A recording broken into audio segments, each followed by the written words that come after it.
अस्सलामुअलैकुम। आज के इस वीडियो लेक्चर में हम जॉन कीट्स की एक बहुत ही मशहूर पोएम ओड टू आटम पर बात करेंगे।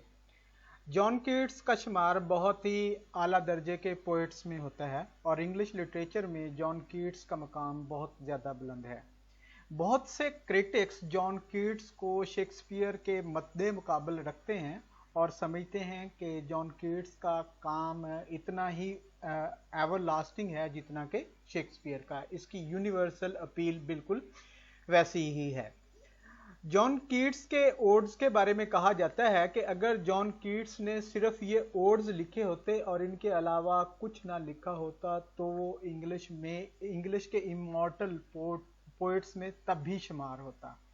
तो हम ये ओड टू आटम को आज देखते हैं। ओड टू आटम दूसरे ओड्स की निस्बत बहुत आसान है। इसको समझना इसलिए आसान है क्योंकि इसमें कीट्स ने कोई लिटरेरी अलूजन इस्तेमाल नहीं किया, ना कोई जो है वो हिस्टोरिकल रेफरेंस है, ना ही वो ग्रीक माइथोलॉजी की तरफ जो है वो डायरेक्टली इस पोएम में जाता हुआ नजर आता है। बाकी ओड्स को समझने के लिए एक लेजेंड, मिथ और ग्रीक माइथोलॉजी को समझना जो है वो ज़्यादा ज़रूरी है। यहाँ पे इस किस्म की कोई बात आपको जो है वो नज़र नहीं आती। एक आम सा बंदा जिसके जो है वो एक्सपीरियंसेस हैं ऑफ द आउटडोर्स, वो इस पोएम को बड़ी अच्छी तरह से समझ सकता है और इस पोएम को बहुत अच्छी तरह से जो अप्रिशिएट कर सकता है। इस पोएम का अगर जो है हम ओवरऑल थीम देखें तो ये पोएम एक किस्म की रिकंसिलिएशन के बारे में है कि समटाइम्स आप you can not enjoy spring. आप मौसम बहार से लुत्फ़अंदोज़ नहीं हो सकते। आपकी ज़िंदगी में बहुत ज़्यादा अच्छी चीज़ें नहीं होती, तो आपकी ज़िंदगी में बिटरनेस ज़्यादा होती है, या आप अपनी ज़िंदगी में उस स्टेज पे पहुंच चुके होते हैं जहाँ पे खुशियाँ ज़्यादा देर जो है वो लास्ट नहीं कर सकती, जहाँ पे हैप्पीनेस जो है वो ज़्यादा देर लास्ट नहीं करती। फिर आपका जो है वो एटीट्यूड क्या होना चाहिए, यानी एक सीमिंगली अनफेवरेबल सिचुएशन है उसमें आपको किस किस्म का एटीट्यूड अपनाना चाहिए ताकि वो जो सीमिंगली अनफेवरेबल कंडीशन है वो बियरेबल हो जाए टू अ ग्रेट एक्सटेंट। और ये जो है वो पॉसिबल है। बेशक इंसान की ज़िंदगी में मुख्तलिफ अदवार आते हैं, मुख्तलिफ मौसम आते हैं, और मौसम सरमा को इंसान की ज़िंदगी का सबसे बुरा मौसम कहा जाता है। और मौसम सरमा से बिल्कुल पहले जो है वो आटम आता है। जब जो है वो आटम आता है उसके बाद एक्सपेक्ट यही किया जाता है कि वो ज़िंदगी की जो हैप्पीनेस ख़त्म हो चुकी है। लेकिन ये चीज़ समझनी चाहिए कि मौसम सीजन्स में जो है मौसम जो है मौसम साइकिल्स में चलते हैं। सीजन जो है वो साइकिल्स में चलते हैं, और जब चीज़ें जो है वो साइकिल्स में चलती हैं तो ये जो है वो होता है कि आप अगर बुरे मौसम से गुजर रहे हैं, बुरे हालात से गुजर रहे हैं, तो अच्छे हालात जो है वो आ जाते हैं। जस्ट आप में पेशेंट होना आप में जो है वो पेशेंस होना चाहिए, आपको पेशेंट होना चाहिए, आपको सब्र करना चाहिए, और उस सिचुएशन को जिसमें आप हैं अपने आप को एडजस्ट करने की कोशिश करनी चाहिए। तो स्टूडेंट्स, हम इस पोएम को जो है वो पहले देखते हैं। ये एमए इंग्लिश पार्ट 2 के सिलेबस में काफ़ी सारी यूनिवर्सिटीज़ में पढ़ाई जाती है, और मेरी कोशिश ये है कि मैं आपको इस पोएम को थोड़ा समझने में जो है वो हेल्प कर सकूं इस किस्म के वीडियो लेक्चर्स के थ्रू। इस पोएम में इमेजेस जो है वो बहुत ज़्यादा इम्पोर्टेंट हैं, और कीट्स के इमेजेस हमेशा सेंसुअल होते हैं। ये हमारी सेंसेस पे बहुत ज़्यादा जो है वो अपील करते हैं। तो कीट्स कहता है season of mist and mellow fruitfulness, यानी ये मौसम ख़ज़ां जो है वो इसमें धुंध पड़ती है, और इसके अलावा बहुत ज़्यादा जो है वो फ्रूट राइप होता है, पक जाता है, फाइनल अपनी स्टेज में जो है वो पहुंच जाता है।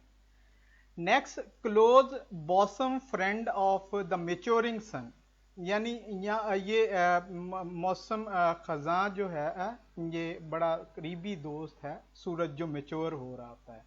सूरज जो अपने पूरे साइज को जो है वो पहुंच रहा होता है। Conspiring with him how to load and bless, अब ये कंस्पायरिंग का वर्ड जो है वो नेगेटिव कैनोटेशन जो है वो देता है। इसको कीट्स ने बहुत अच्छे तरीके से यहाँ पे जो है वो यूज़ किया कि किस तरह से ये मिलता है एक प्लॉट जो है वो हैच करता है, एक साजिश जो है वो ड्रॉ करता है। क्या करने के लिए जो है वो विद फ्रूट द वाइन्स, यानी बेलों पे जो है वो फल लगते हैं, and round the thatch eaves run, और ये जो है वो चीज़ें जो हैं बिल्कुल सब्जा हर तरफ जो है वो हो जाता है। To bend with apples the most cottage trees, यानी वो दरख्त जो ग्रीन होते हैं वो जब उन पे एप्पल लगते हैं किस तरह से उनकी शाखें जो हैं वो झुक जाती हैं। ये सूरज और आटम की कॉन्स्पिरेसी की वजह से जो है होता है। And fill all fruit with ripeness to the core, और क्या होता है कि सारे के सारे फ्रूट जो है पूरी तरह से इस सीजन में पक जाते हैं।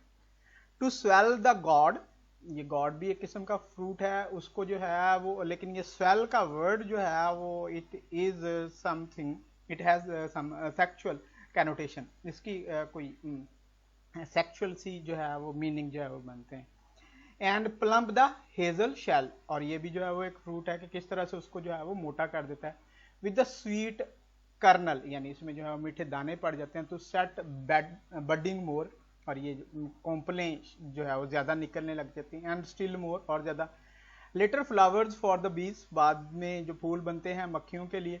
Until they think warm days will never is cease, और यहाँ तक कि मक्खियाँ उन फूलों की पूरी तरह से जो है वो आदी हो जाती हैं, वो समझती हैं कि the season will remain the same and they will be getting a lot of honey, उन्हें बहुत सारे फूल मिलेंगे जिससे वो बहुत ज़्यादा जो है फल बनाएंगे। For summer has over brimmed their clammy cells, क्योंकि मौसम गर्मा ने जो है उनको इस किस्म के अलूजन में जो है वो डाल दिया कि ये अच्छे दिन जो हैं वो कभी भी ख़त्म नहीं होंगे।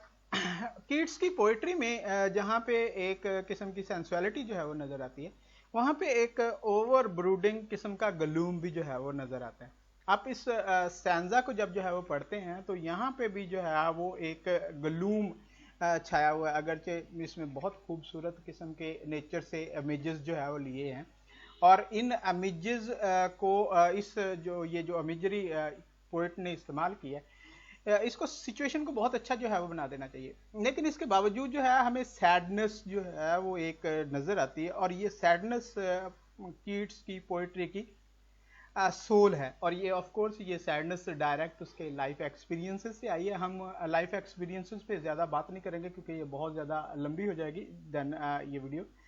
just in order to give you an idea कि how to understand and how to interpret this poem, I am keeping to the very basics. Next stanza जो है ये अपनी पर्सोनिफिकेशंस की वजह से जो है वो बहुत ज़्यादा अहम है, और इन पर्सोनिफिकेशंस को कीट्स ने जिस तरह से डिस्क्राइब किया है, वो जो सेंसुअलिटी है जो उसने इन इमेजेस में, इस इमेजरी में जो है वो डाल दी है, दैट इज रिमार्केबल। वो बहुत कम जो है वो आपको नजर आती है ओरिजिनल वर्क ऑफ पोएट में। Who hath not seen the oft amid the store, यानी किसने तुम्हें नहीं देखा कि तुम में जो है वो होता है मौसम खजा में, यानी ये किसने, कौन नहीं जानता कि ये इस किस्म की चीजें जो हैं वो होती हैं। Sometimes whoever seeks abroad may find these sitting careless on a granary floor, यानी कोई बंदा जो बाहर जाता है, जो आउट गोअर है, जो बाहर फिरता रहता है, वो जो है वो देखता है कि तुम एक लापरवाह शख्स की तरह से जो है वो ग्रैनरी, गले की जो है वो फ्लोर, उसमें खेत में जो है वो बैठे होते हैं। The hair soft lifted by the winnowing wind, और ये लाइन जो है वो बहुत ही खूबसूरत भी है, और ये फाइन किस्म का ऑब्जर्वेशन है कि हवा चल रही होती है, किसान खेत में काम कर रहा होता है, उसके बाल जो हैं वो हवा की वजह से जो है वो उड़ रहे होते हैं, तो उसको एक इमेज को जो है वो इस तरह से डिस्क्राइब किया है। और on half reaped furrow sound asleep, या जो है वो कुछ काम करने के बाद जिस तरह से जो है वो किसान सो जाते हैं, आटम को कहा है कि उस तरह की तुम्हारी हालत है, तुम उस शक्ल में मिलते हो। अब वो क्या होता, क्यों होती है नींद, क्यों होती है? ड्रोज्ड विद द फ्यूम ऑफ पोपिस, कि वो पोपिस जो ये खास किस्म की फसल होती है, उनकी जो खास किस्म की खुशबू होती है वो स्लीप इंड्यूस कर देती है फार्मर्स में, एंड दे फेल अस्लीप, वो सो जाते हैं। वाइल दाई हुक, यानी वो द्रांति वगैरह, स्पेयर द नेक्स्ट रैथ, उसने अपना काम जो है वो मुकम्मल किया, यानी अगली कतार जो है वो अभी काटने वाली है। एंड इट्स ट्विंड फ्लावर्स, और इसके साथ जो है मुले हुए फूल हैं उनको। And sometimes like a ग्लीनर the डोस्ट keep, और बाजुकात वो जो गला इकट्ठा करने वाला होता है, जो गला इकट्ठा कर रहा होता है, steady the laden head across a brook, कि तुम जो है वो चल रहे होते हो, एक किसान को जो है वो इमेजिन करें जो किसी नदी के किनारे चल रहा है, and he is carrying something on his head, और he is very careful, he is very careful, very watchful about the path he is walking on, जिस पे वो चल रहा है। तो ये भी बहुत अच्छा जो है वो बहुत खूबसूरत किस्म का इमेज है। और नेक्स्ट जो है वो परहैप्स इससे भी ज़्यादा फेथफुल ऑब्जर्वेशन को शो करता है कि पोइट ने जो है वो किस तरह से इसको, और बाया साइडर प्रेस, यानी वो जहाँ पे जो है वो एप्पल से वो मशीन होती है उससे रस निकला, विद पेशेंट लुक, यानी वो नजरें सब्र से इंतजार करते हुए, the watchest the last oozing hours by hours, यानी वो जो रस निकल रहा है उसको जो है वो बैठे देख रहे होते हो, इंतजार कर रहे होते हो रस के पूरे रस के निकलने का। हमारे जो सब कॉन्टिनेंट के कॉन्टेक्स्ट में जो है वो इसको समझा जा सकता है कि वो जो एक बेलना होता है उसमें किसान गन्ना वगैरह जो है उसका रस जो है वो निकालते हैं, वो किस तरह से पेशेंटली इंतजार कर रहे होते हैं, देख रहे होते हैं इस चीज़ का कि वो जिस बर्तन में वो रस निकाल रहे हैं वो कब भरेगा और कब उसको जो है वो किस तरह से चेंज करना है ताकि रस जो है वो बिल्कुल भी ज़ाया ना हो। तो ये स्टैंजा जो है वो अपने पर्सोनिफिकेशन और इमेजेस की वजह से बहुत ज़्यादा इंपॉर्टेंट है, और इसको समझना जो है वो बिल्कुल भी मुश्किल नहीं है। कोई भी आउट गोअर जो बंदा जो है वो बाहर जाता है, बाहर चीज़ों को जो है वो ऑब्जर्व करता है, ईजीली इन को समझ सकता है। नेक्स्ट लास्ट स्टैंजा जो इसका है, where are the songs of spring, यहाँ पे एक क्वेश्चन है कि ये मौसम बहार के गीत जो है वो कहाँ पे चले गए। ऑफ कोर्स ऑटम में स्प्रिंग लाइक जोविलिटी हैप्पीनेस जो है वो नहीं थी। ए वेयर आर दे, ये जो रेपुटेशन जो है वो this is very much important and it should be taken care of whenever you are trying to explain this poem. अच्छा, वो पूछता है कि कहाँ पे हैं वो गीत जो है। अच्छा, अब फिर ऑफ कोर्स जो है वो एक एडजस्टमेंट और रिकन्सिलिएशन का जो है वो एटीट्यूड जो है वो खुद ही पोइट जो है उसका सोल्यूशन कहता है। थिंक नॉट ऑफ देम, मत सोचो उनके बारे में। दो हैज दाई म्यूजिक टू, अपना म्यूजिक है तुम्हारा, यानी मौसम खजा के भी जो है वो अपने मज़े हैं, इसकी भी जो है वो अपनी इंजॉयमेंट्स हैं, और इंसान जो है उन चीज़ों को, मौसम खजा को जो है वो इंजॉय कर सकता है। Just she needs to be more careful, to be more watchful and more adjusting. Okay, next line देखें, while barred clouds bloom the soft dying day, के बादल जो है वो जमा होते हैं, दिन जो बड़े आराम से खत्म हो, जिसमें जो है वो किसी किस्म की शिद्दत नहीं होती।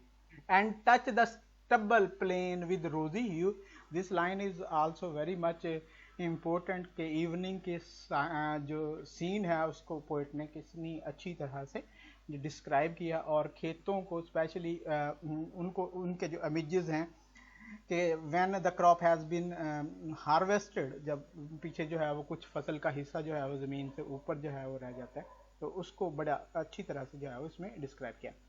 And touch the stubble plains with rosy hue, then in a wailful क्वायर, ये वेलफुल वर्ड जो है वो देखें, this is also associated with sadness. मैंने पहले भी जो है वो कहा है कि kids to be sad was the real thing in kids, लेकिन किड्स की सैडनेस जो है वो ऐसी नहीं है जो इंसान पे जो है वो भारी पड़े या रीडर पे जो है वो भारी पड़े, बल्कि ये एक सॉर्ट ऑफ जो है वो जॉयफुल सॉर्ट ऑफ सैडनेस है, यानी एक ऐसा दुख जिसमें हमें जो एक अजीब सी खुशी सी महसूस होती है। वो किसी और पोएट ने जिस तरह से जो है वो कहा ना था कि our happiest songs are those that tell of saddest thought, के हमारे खुशी के गीत, बेहतरीन गीत वो होते हैं जो गम की जो है वो बातें जो करते हैं। तो यही, then in a wailful choir the small gnats mourn, ये जो छोटे छोटे जानवर होते हैं ये जो है वो बोलना शुरू कर देते हैं। वेलफुल और mourn, they are very much important words, यहाँ पे इनका जो है वो ख्याल रखा जाना चाहिए जब भी आप जो है वो इस पोएम के बारे में बात करें। अमंग द रिवर सैलोस, और जो दरिया जो है बॉर्न अलॉफ्ट, जो ऊपर जो है वो स्वेलोज होना चाहिए था ये वर्ड, ऊपर जो है वो जाती हैं, और sinking as the light wind leaves और डाइज। और ये अगेन जो है वो वेरी मच इम्पोर्टेंट और वेरी फेथफुल ऑब्जर्वेशन है, किस तरह से बर्ड जो है बिहेव करते हैं ऑन द रिवर बेड्स, दरिया के ऊपर जो है वो किस तरह से उनका जो है वो बिहेवियर होता है। And full grown lambs loud bleat from hilly bourn, और भेड़ की जो आवाज, मेच्योर जो है वो भेड़ है उसकी आवाज जब जो है जो आ रही होती है पहाड़ी वादियों से। हैज क्रिकेट सिंग, ये क्रिकेट ये भी एक किस्म का जो है वो छोटा सा जानवर है, इसके सॉन्ग जो है वो they are very much important, they have their own sadness and sometimes they become irritating, but when you they are one of the very good source of fighting with the loneliness of the evening, with the loneliness of the evening when you are alone outside। तो उनकी आवाज जो है वो कहता है the red bus whistles from a garden croft। तो now with treble soft the red bus, ये भी एक परिंदा है, ये बागों में से जो है वो गा रहा होता है, इसकी आवाज जो है वो आ रही होती है। And gathering swallows Twitter in the sky, और आसमान पे स्वेलोज जो है वो बोल रही होती हैं, उनकी आवाज जो है वो आ रही होती है, वो इकट्ठी हो रही होती है।